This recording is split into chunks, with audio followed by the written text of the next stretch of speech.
All right, this video is going to be a comprehensive breakdown, part for part, rough numbers in terms of prices on everything. This is going to be a breakdown of my Drift 350Z here.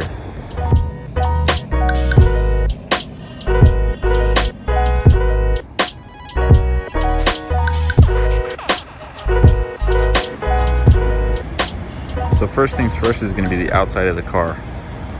None of this paint or these body panels are in any way, shape, or form perfect. This car was painted in my backyard and on the side of the house, actually in almost dirt, basically. Lots of dirt around where we were painting. There's a lot that was going into making this happen, painting it wise. It was the first car I ever painted. My dad helped a lot. With that being said, the outside of the car is pretty simple. So we've got KBD front bumper, as you can see here, KBD front bumper.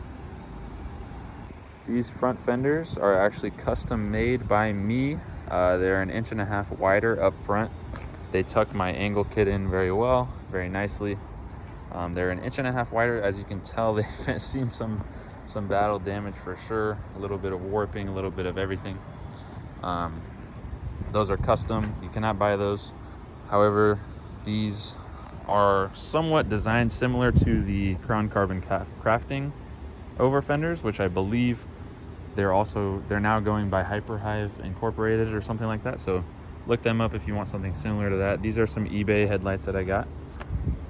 As you can see, they're not the nicest. KBD side skirts that never got paint matched. In fact, these actually have only been on the car for I would say less than a month now, actually. These side skirts anyways. One thing that's notably different on this car in comparison to most Z's and just most drift cars in general is it actually has a roof rack. So the roof rack I built myself. I have a video on my page if you want to see that. I did things that should never be done. I cut into the A-pillar. It's a plastic piece, but it is a $500 plastic piece. So not my proudest work, but it definitely looks cool when it's all loaded up. And in terms of, is it stable? I've gone 90 miles an hour with those strapped to the top with my gas jug and everything. So those are very stable, but it's not something that you would normally see. In the rear, we've got just the stock bumper. I always wanted to change that. I did cut it because I do have a bash bar, and so that allows me to get better. One, I have better clearance now for the bash bar. Two, I have better clearance for my tow hook there. I've also got better clearance to get under all the way to the diff if I need to jack up from there. And then the last thing that's more important than all of those is it helps with dissipating the smoke from underneath the car as I'm drifting.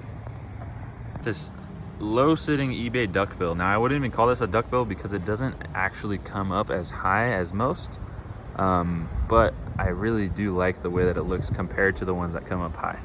As for wheels, we're running Vors TR4s. These are the TR4 wheels. These are 18 by 9.5 plus 35 in the rear.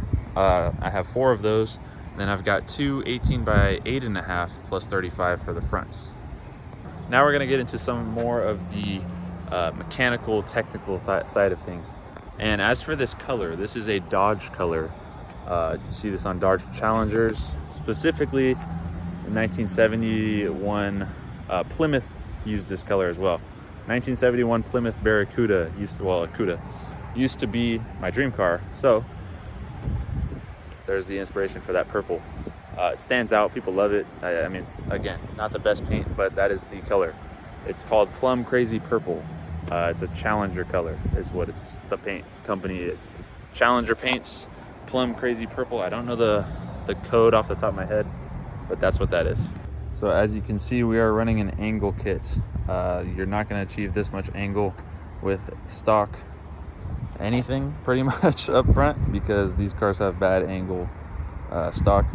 But with that being said, this is a pretty big angle kit for a starter. If you're starting off, I do not recommend getting this big of an angle kit. The GK Tech bolt-on kit is perfect for starting. With that being said, This is the FDF regular Mantis kit. I've running the lower control arm there, and the adjustable upper control arms, specifically just to be adjustable. The only thing in the suspension that I never really mess with is the sway bars.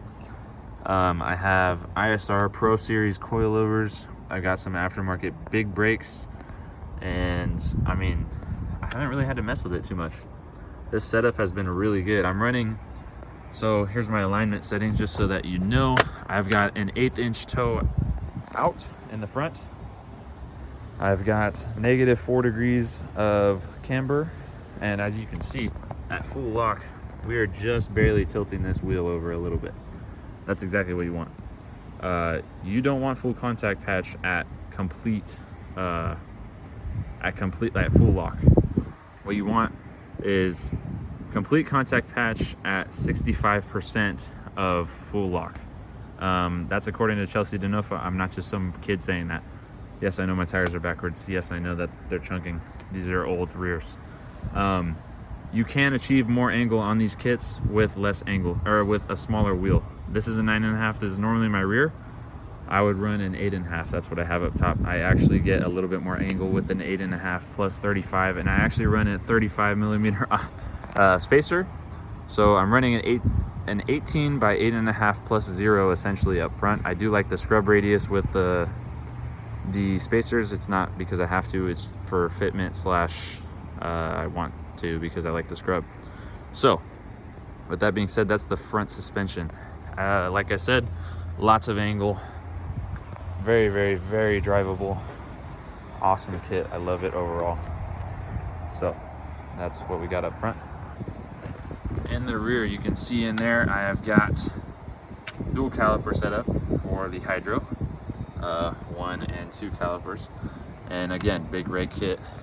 These are some stuff. That's some stuff. And then the rear, we have fully adjustable arms, all ISR arms, camber, toe arms. We have the regular.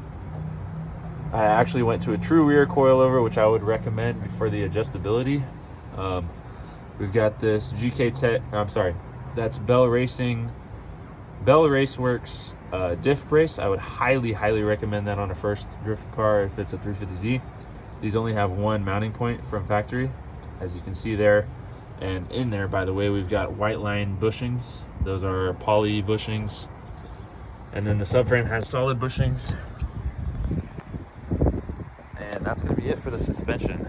In the rear, I've got an 1/8 inch toe out. an 1/8 inch toe in. I've got 0 degrees of camber. So this car is very much full race car, and I forgot my hood prop. So I'm gonna be kind of holding this as I go. But main things up front is we have a tubular front end here, all custom, done by me. I've got this chase bays and power steering line system. That's running a cooler up front as well, mounted there.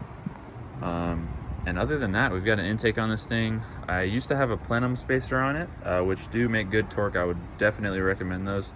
But this motor is actually fresh in here. It's got 104,500 miles on it. 104,500. Yes, that's correct.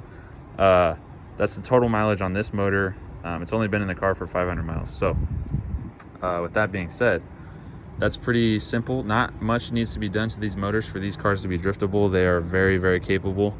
I'm running an unsprung stage 3 clutch. I would definitely recommend that as well, because you tend to get more low end torque with that. If you ever lose your cap on yours, the Gatorade bottles fit perfectly, the small ones. So yeah. These bumpers are literally held on by only 2 bolts, so that's cool. Makes it very easy to come off and on when loading small, like trailers and stuff like that. Yeah, that's it for this. In the interior of the car now, this is what catches most people's attention. A lot of this is custom, a lot of this is all personal preference. As you can see, I've got some door cards in there. Those are from LRB Speed, those are aluminum. And I've got all of my windows and all that working. Everything works, as you can see from that piece there. I've got a D&D quick steering wheel. We got a D&D shifter. D&D shifter, shift knob, and then I've got a D&D steering wheel. I have the GK Tech entire kit there for the hydro. I went with the, I believe it's a 3/4. What does that say? 0.75. Yes, 3/4, 0.75, however you want to look at it. Master cylinder. This is a custom built aluminum trans tunnel cover. Made that myself. I had the help of a buddy, but that is custom. You're not gonna find that online anywhere. I've got NRG bucket seats. I don't honestly recommend those. They do flex a lot. Even in like a good seat bracket, they're gonna flex. These are also NRG harnesses, and that's an NRG harness bar. As you can see, the floor here is pretty torn up, but it is actually rhino lined purple. So this specific one is called Raptor Liner. You can get it on Amazon, and you can spray any paint coat into it. This is the exact same paint coat as my paint on the outside. So I have had this car for 3 years now. I've been making YouTube videos. I've been making a lot of content on Instagram and TikTok and every social media platform there is, pretty much. And I'm gonna be trading it tomorrow for a 1986 Mazda RX-7. It's an FC. It's gonna be my new drift build. It is going to be LS swapped. If that is interesting to you, stick along with this channel.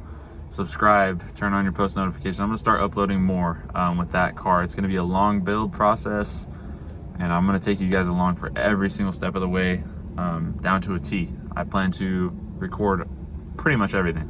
I'm trading this car tomorrow. I have a lot of money into this car. I have a lot of time into this car, and I have a lot of memories wrapped up in this car. It's my first car. It's my first drift car. And if you're buying a Z, I fully recommend it. They're great cars. Keep up on the oil. That's it. It's the only thing you need to focus on. Keep up on the oil, and everything else will fall into place. Like, these cars are great cars. I have a welded diff in this thing and coilovers. Coilovers and a welded diff and a seat was the first 3 things that I did. Took it to a drift day, and it bashed all day long. It was awesome. And this car has taken some serious beatings and has always just been great. So keep up on your oiling. These cars are great. If you're looking at a 350Z, my Instagram is in my YouTube description, or my bio, I guess it would be called. You can DM me there any questions, and I will be happy to answer any of them regarding 350Zs. That's what I know best right now. Soon I'm going to be knowing LS's very well, and soon I will be knowing RX-7s very well as well. So let me know if you have any questions, and please, if an RX-7 that's LS swap, that's going to be a drift car with a ton of crazy fab work into it, sounds exciting to you, subscribe, and we'll see you guys next time.